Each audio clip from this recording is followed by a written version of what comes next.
À travers les comités de vigilance désormais opérationnels, cette ONG, d'une manière significative, a réduit l'impact de la dégradation de l'écosystème de mangrove à Mwanko.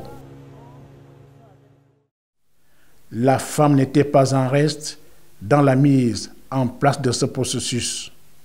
Ça fait pratiquement 3 ans que je suis dans la mangrove. Notre travail consiste à s'acheter la boue et piquer les propagules. Ce que je tiens là en bas, on appelle ça la propagule. On pique les propagules, on met ça dans la pépinière. Après 45 jours, on vient, n'est-ce pas, planter tout ce que vous voyez là. Et je suis très contente parce que tout ce que nous avons fait est en train de pousser. L'expérience a véritablement fait tache d'huile à Mwanko en termes d'acquis. Nous avons noté que organiser les communautés en groupes légalisés, les former au fonctionnement et les former même aux alternatives était quelque chose de vraiment primordial. La communication est très importante dans le cadre d'un tel projet, puisque c'est à travers cette communication que d'autres partenaires, d'autres bailleurs de fonds peuvent s'intéresser et permettre que, même à la fin de ce projet, qu'une autre action soit initiée pour que les actions de conservation des mangroves continuent. À Londji et Kribi, c'est Cameroun Écologie Cameco et l'Organisation pour l'environnement et le développement durable OPED qui s'activent sur le terrain à travers la structuration et la formation des acteurs impliqués dans le projet. Les plateformes de mangroves mises en place par Cameco regroupent divers acteurs dont les municipalités et les organisations communautaires locales. Toutes ces parties prenantes sont désormais capacitées à la gestion durable des mangroves de leur localité. Les populations se sont appropriées le projet en ce sens qu'un reboisement comme celui-ci est fait par les populations depuis la phase de pépinière jusqu'au planting proprement dit.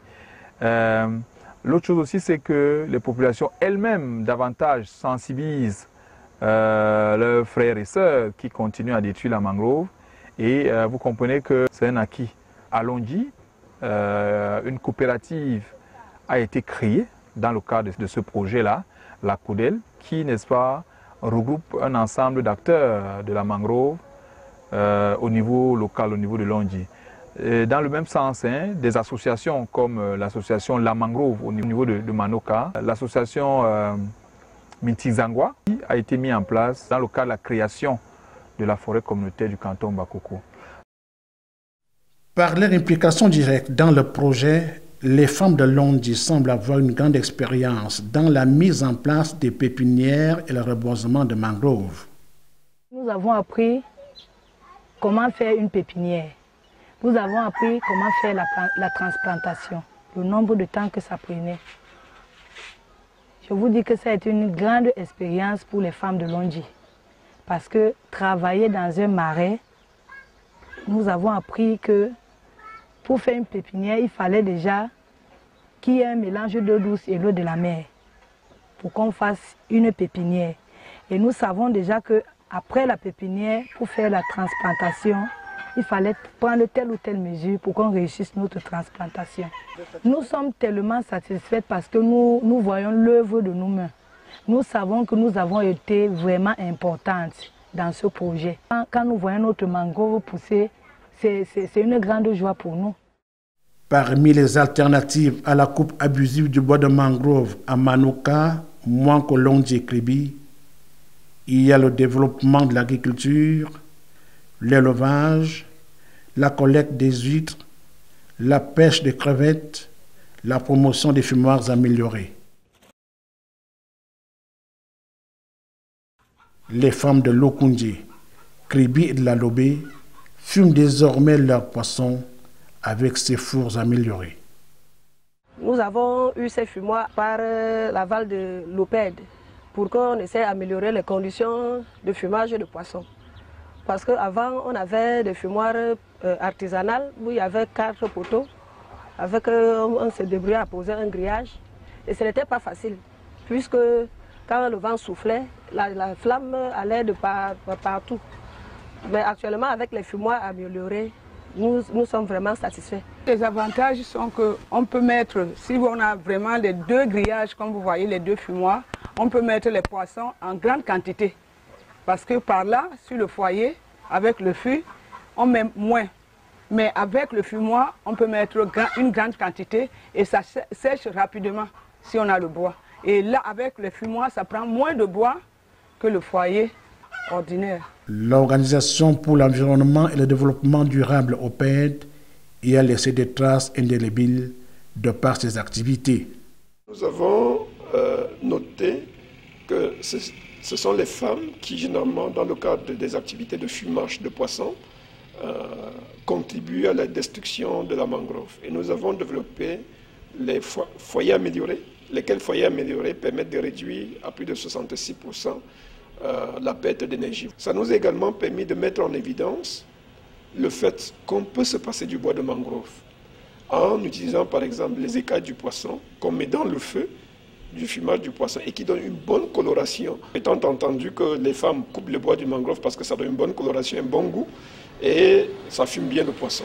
Donc nous avons répondu au premier facteur. Le deuxième facteur qui est le facteur goût, on s'est rendu compte qu'on pouvait mettre juste des plantes aromatiques locales comme le messèpe, le thym, le laurier dans le feu et ça donnait un bon goût au poisson.